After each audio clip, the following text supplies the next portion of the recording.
Well, ladies and gentlemen, it appears they have done it again. Welcome back. I am Katie Stone, and this is Stone's Second Sense. If you are new here, consider hitting that subscribe button, giving us a like, and maybe even sharing with a friend, because here we don't gatekeep the Second Amendment. Now, what am I talking about? What have they done again? What have they done again, Katie? Well, it's not exactly the same. It's different, but actually almost the exact same. The only difference is, well, this time it wasn't an individual per se. It was more of a, well, broader target. But before we dive into that, let's remember that a Democrat once said, never let a crisis go to waste, or something along those lines. And that is exactly what Schumer did right here. Take a look at this. Violence is just terrible. Everybody, right, left, center, I don't care what your politics are, has to speak out strongly against it. But look, I think, and I don't know what's happened here, and I don't know about the guns, but we need better laws on guns. I don't know what it is. I don't know what happened here. I don't even know the guns, but I do know that we need more gun laws. Really? That's the first thing you jump to? Ladies and gentlemen, we're talking about a federal facility or federal office. An ICE facility or ICE office was targeted. People were shot and killed. And the first thing that a politician wants to do, obviously he's a gun grabber, but the first thing he wants to do is call for gun control. Does anybody else see how ridiculous that is? For starters, it's a government facility. You're telling me you can't protect the government facility and you can't protect the detainees at the facility, and yet you want us to give up our Second Amendment rights or put more restrictions on our Second Amendment rights. You guys can't even protect detainees in your own facility, and yet you think we need to give up our Second Amendment rights? Get real. This guy's a joke. We'll let him finish and then we'll move on. I mean, we got something done a few years ago, but it's just rampant, and we have to do more. Schools, I'm the author of the Brady Law, the assault weapons ban. It's become almost every day one of these things happen, and we can't just sit there and do nothing. Well, you guys didn't just sit there and do nothing, did you? Did you? Because this is actually what you guys did. Early evidence that we've seen from rounds that were found near the suspected shooter contain messages that are anti-ICE in nature. Masked men jumping out of unmarked cars, people disappearing.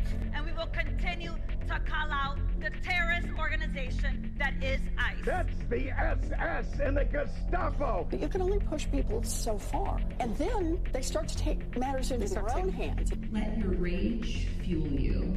Every time we hear a new story, we let it fuel us. Every single ICE agent who's engaged in this aggressive overreach and are trying to hide their identities will be unsuccessful in doing that. You didn't just sit by and let it happen, did you? Looks like you may have taken a little fuel and just walked over to the flame and dumped it right on. So no, you didn't just sit there and do nothing.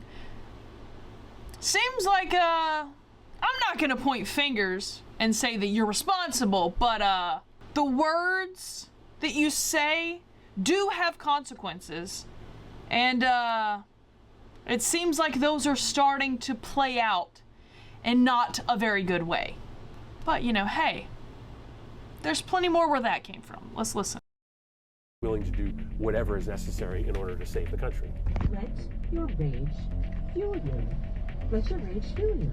These are not just authoritarian tendencies, these are authoritarian actions. We've got to figure out a way to stop ICE from what they are doing as soon as possible. I oppose any sort of mandates that require localities to, frankly, do the work of ICE officials. I called ICE the modern day Gestapo.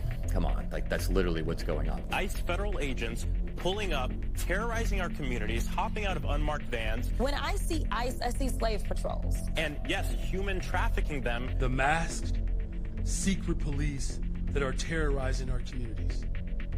ICE. ICE? Unmasked. What are you afraid of? Probably exactly what just happened.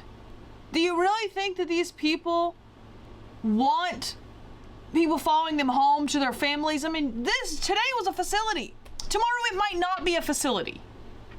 Tomorrow it could be their home, it could be their child's school, it could be anything with the deranged psychobabble and hateful rhetoric that you guys are spewing. I'm so disgusted by the way that these people act. And what's even more disgusting is this man right here on the screen. This man. Whoo! This is gonna make you angry. I hope you are prepared for exactly this.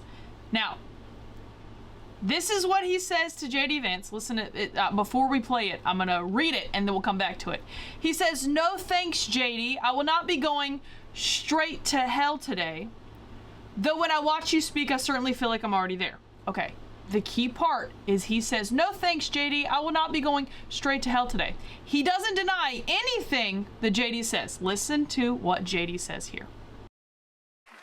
Because here's what happens. Because here's what happens when Democrats like Gavin Newsom did say that these people are part of an authoritarian government. When the left-wing media lies about what they're doing, when they lie about who they're arresting, when they lie about the actual job of law enforcement, what they're doing is encouraging crazy people to go and commit violence. You don't have to agree with my immigration policies. You don't have to agree with Donald Trump's. Okay, if you don't listen to anything else, listen very closely to what JD is about to say. Pay attention, very carefully. Policies. But if your political rhetoric encourages violence against our law enforcement, you can go straight to hell and you have no place in the political conversation of the United States of America. He said, if you're promoting violence, you can go straight to hell. No thanks, JD. I will not be going straight to hell today. You just admitted that you're encouraging violence and you're part of the problem. Anybody who thinks that Gavin Newsom is not absolutely disgusting, I really hope that you seek help, because this man has showed time and time again that he is absolutely just the worst of all humankind that exists. That being said, anyways, I'm gonna step off my soapbox and remind you guys that these same people that are fueling the flames of this hateful rhetoric and dehumanizing Trump and ICE agents and all these people, they're the same people that want to take your guns. If they are wanting to dehumanize individuals, then why would they care if we have guns? Think about it. Anyways, that being said, I'm gonna wrap it up there because I have been rambling long enough. I know it's been a while since I've done one of these, and so I apologize for that. Also, know that because I haven't done one of these in a while, I'm probably rambling more than I should. But either way, I still want to know your thoughts down in the comments. Do not forget to hit that like button, subscribe to the channel, and we will see you on the next one.